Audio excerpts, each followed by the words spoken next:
Hola, muy buenas tardes. Mi nombre es Aida Rocío Buitrago Rodríguez, de la Tecnología, Gestión Comercial y Financiera. El tema de hoy que vamos a exponer es el sector externo en la economía.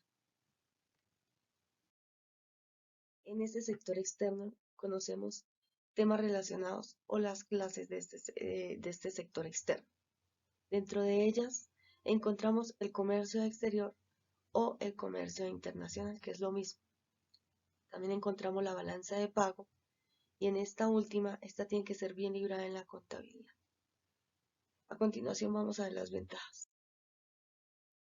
Para estas ventajas nosotros conocemos la famosa teoría del sector externo. Están las ventajas absolutas, comparativas y competitivas. La ventaja absoluta está nombrada por Adam Smith, la comparativa por David Ricardo y la competitiva por Michael Porter. Adam Smith decía que es tanto bueno exportar como importar, las dos son muy buenas, pero una, digamos, tiene mayor ventaja que la otra, es decir, la exportación es mejor que la importación. A diferencia de David Ricardo, que él decía que era bueno vender lo bueno y era bueno comprar lo malo. Es decir, es bueno exportar lo bueno e importar lo malo. Y Michael Porter iba más por la malla vial. Él decía que la infraestructura vial era mejor para tener competitividad a la hora de vender, a la hora de un buen mercado. Aquí conocemos las balanzas de pago. Entonces, en la balanza de pago encontramos la balanza de cuenta corriente, renta de factores, financiamiento excepcional, errores y omisiones, el flujo de la RIN. Entonces, en esta balanza de pagos, nosotros decimos, es positivo cuando las exportaciones son mayor que las importaciones. Es negativo cuando las importaciones son menores que las exportaciones. Y es neutra cuando tanto importación como exportación se mantienen. Aquí encontramos las formas del comercio exterior. En las exportaciones encontramos la forma tradicional y la forma no tradicional. Entonces, digamos, la forma tradicional pues es la antigua y esta va pues demandada después de 10 años. O sea, la demanda como tal es después de 10 años, pero tiene un bajo valor agregado. La no tradicional pues es novedoso, es nuevo, es inferior a 10 años y el alto valor agregado. Entonces, esta es la gran diferencia. En las importaciones encontramos tres clases de bienes, que son los intermedios, los de consumo y los de capital. Aquí tenemos unos breves ejemplos. Por ejemplo, en Colombia, la producción como tal es del café, textil. En Perú también es el textil, el azúcar. Venezuela es el petróleo. eh, y también, digamos, en Perú se ve como lo que son em, las producciones de maquinaria metálica. ¿No? Colombia, bueno, lo textil, lo cafetero, también lo ganadero, bueno, entre otras. Muchas gracias. Buenas noches, mi nombre es Shirley Yomara Bernal Pulido, estudiante del Tecnólogo en Gestión Comercial y Financiera. A continuación voy a hablar sobre la importancia de la política comercial en el crecimiento económico de Colombia. La política comercial ha jugado un papel importante y fundamental en el crecimiento económico, pues le permite al país aprovechar las ventajas comparativas e integrarse en la economía global. A través de la apertura comercial, los países pueden acceder a nuevos mercados al diversificar sus exportaciones, importar los insumos y tecnologías más económicos y fomentar la competencia interna. En el caso de Colombia, se ha implementado una política comercial relativamente abierta en las últimas décadas, lo que ha contribuido a su crecimiento económico en el país. Colombia ha firmado acuerdos de libre comercio con países como los Estados Unidos, la Unión Europea y China. Esto ha permitido a Colombia que aumente sus exportaciones y diversifique su base exportadora. Algunas cifras actuales en el tema de exportación tenemos que para el año 2023 las exportaciones de Colombia alcanzaron un valor de 48.700 millones, lo que representa un crecimiento del 10.2% con respecto al año 2022. Los principales productos de exportación fueron el petróleo, el carbón, el café, las flores y el banano. En importaciones, para el año 2023 tenemos que Colombia alcanzó un valor de 52.300 millones de dólares, lo que representa un crecimiento del 12.5% con respecto al año 2022. Los principales productos de importación fueron combustibles, maquinaria y equipos químicos y vehículos.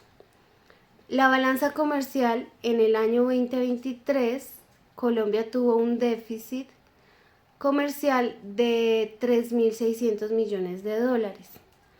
Para el PIB, en el año 2023, el PIB de Colombia creció un 0,6%, ubicándonos en 387.000 millones de dólares. Los beneficios de la política comercial para Colombia serían entre esos que pues se tiene un mayor crecimiento económico, pues la apertura comercial impulsa el crecimiento económico de Colombia y permite aumentar sus exportaciones y diversificar su base exportadora. Hay mayor generación de empleo, pues debido a esto el aumento de las exportaciones ha generado nuevos empleos en sectores como la agricultura, la industria y los servicios. Hay mayor acceso a bienes y servicios. Los consumidores colombianos tienen acceso a una mayor variedad de bienes y servicios y a precios más bajos gracias a la apertura comercial. Y hay una mayor productividad, pues la competencia internacional ha impulsado a las empresas colombianas a mejorar su eficiencia y productividad. Los desafíos de la política comercial para Colombia. Depende de las exportaciones de materias primas, como por ejemplo, si Colombia sigue siendo muy dependiente de las exportaciones de materias primas como el petróleo, el carbón, lo que hace es que se vuelva vulnerable a las fluctuaciones de los precios internacionales. Puede haber una baja diversificación de las exportaciones. La base exportadora de Colombia sigue siendo relativamente poco diversificada, lo que la hace muy vulnerable a los shocks externos. La alta informalidad afecta en la economía colombiana, pues limita la capacidad de las empresas para competir en el mercado internacional. Y la infraestructura deficiente, ya que la infraestructura deficiente en Colombia dificulta el transporte de mercancías y aumenta costos logísticos. Recomendaciones para estos temas sería diversificar la base exportadora, donde Colombia debe diversificar su base exportadora hacia productos con mayor valor agregado, como productos de manufactura y servicios. Reducir la informalidad, donde el gobierno debe implementar políticas para reducir la informalidad en la economía. También puede mejorar la infraestructura, donde el gobierno debe invertir en mejora de infraestructura como carreteras, puertos y aeropuertos, y promover la innovación, donde el gobierno debe promover la innovación y el desarrollo tecnológico para aumentar la productividad de las empresas colombianas. Gracias.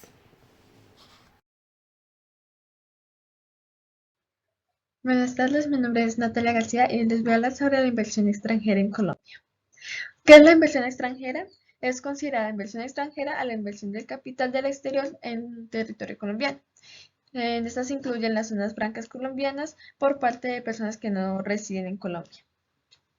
Este es un fenómeno complejo que puede tener un impacto significativo en la economía, donde su creciente relevancia en el contexto global se ha desempeñado un papel fundamental en la configuración de los negocios que son internacionales en las últimas décadas.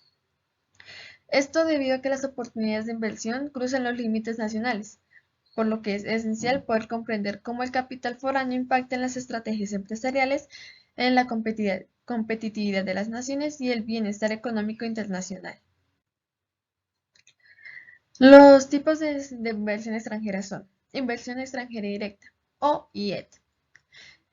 Es la inversión de la empresa en un país de origen o de otro país, el cual es el país receptor, donde la inversionista extranjero posee al menos el 10% de la empresa que se realiza la inversión.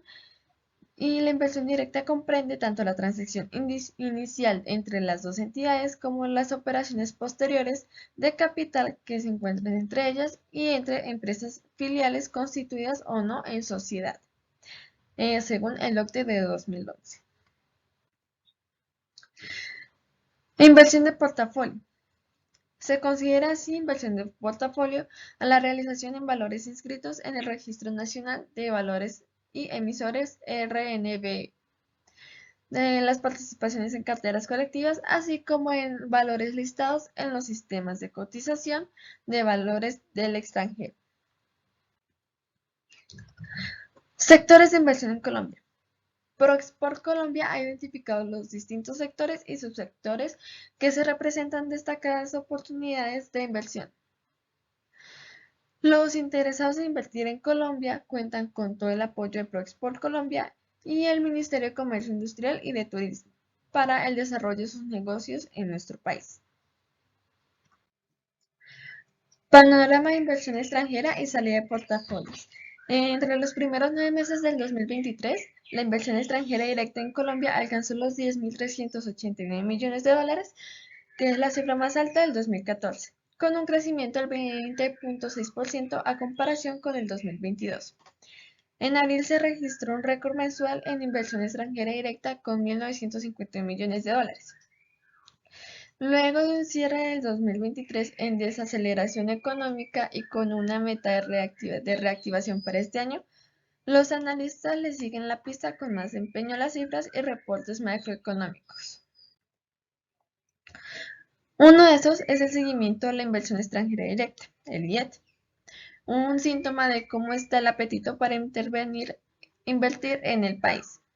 Según estas cifras que se presentan en el Banco de la República, en la balanza cambiaria, el cierre del primer trimestre, la IED sumó 3.144 millones, lo cual representó el mejor registro desde hace 8 años en un repunte del 9.59% versus el mismo lapso del año pasado, cuando sumó 2.869 millones de dólares.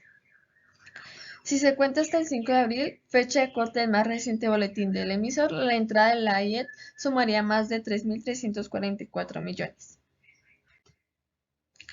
Por mes, enero del 2024 recibió la mayor cantidad de inversión con la inyección de 1.283 millones de dólares. No obstante, conforme pasaron los meses, la llegada de recursos se fue ralentizando con un total de 932 millones de dólares en febrero y otros 929 millones de dólares un mes después. La evolución de la llegada del IED a Colombia en cifras de millones de dólares. Esto se compara entre los 4 primeros meses del año hasta el 5 de abril, donde se muestra el total del primer trimestre hasta abril. Se presenta también por sectores, se presenta desde el año 2020 hasta el año actual, que es el 2024, donde se presenta en cuanto han llegado las cifras en millones de dólares en el petróleo y minería y en los demás sectores. En conclusión, la inversión extranjera directa o el IED no es solo una transferencia de propiedad de residentes nacionales a los otros extranjeros, sino que también es un mecanismo que permite que los inversionistas extranjeros tengan la administración y el control de las empresas del país. Esto quiere decir que es un mecanismo de gestión de empresas. Muchas gracias.